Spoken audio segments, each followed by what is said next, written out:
Så dit liv, hvad er din yndlingshobby egentlig? Altså jeg er rimelig vild med sådan nogle der aliens-film og sådan noget, du ved, der hvor så kommer de bare med sådan en fucking syv magasin, bare tømmer det der fucking klip lige 80 på den der fucking zombie-monster alien-ting, der bare kommer ned på den der fucking kæmpe tallerken, man bare sådan, fuck sker der? Tager du stoffer? Ja. Hvor gemmer du dine stoffer? I vaskekælderen. Ja, man, fuck, som sådan, det lærte sgu da ikke noget om fysik, man, altså, man. Hvem er dit crush? Mathilde. Hvad havde du allermest ved hele skolen?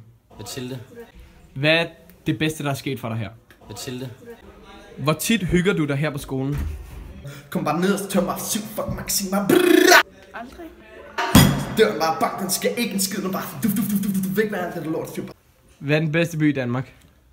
Ryslinge. Har du stoffer på skolen? Nej. Hvad er den værste by i Danmark? Randers. Så sådan, fuck næse! Hvad drikker du til morgenmaden? Sød. Hvem er den værste person på hele skolen? Rikke. Hvad hedder din far? Dit liv. Hvem kunne du helst tænke dig at knippe her på skolen? Karl. Oh ja.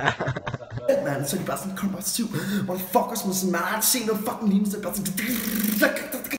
Hvad kaldes den reproduktive væske, der kommer ud af mænd? Vand. Det var sådan noget fucking lort hemmeligt, så det var sådan, kom bare, det der fucking fighter jet, man bare puff, puff, puff. Angående mode, hvilken stil går du efter? Street Kanye West style. Hvad hader du? Jeg hader kvinder. Hvad elsker du? Men.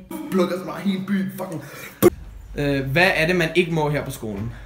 Det man ikke må, det er sådan set ikke noget. Hvad må man godt? Alt. Så kom de der motherfucking aliens bare ud. Så bare sådan, ja, så det er rimelig vildt.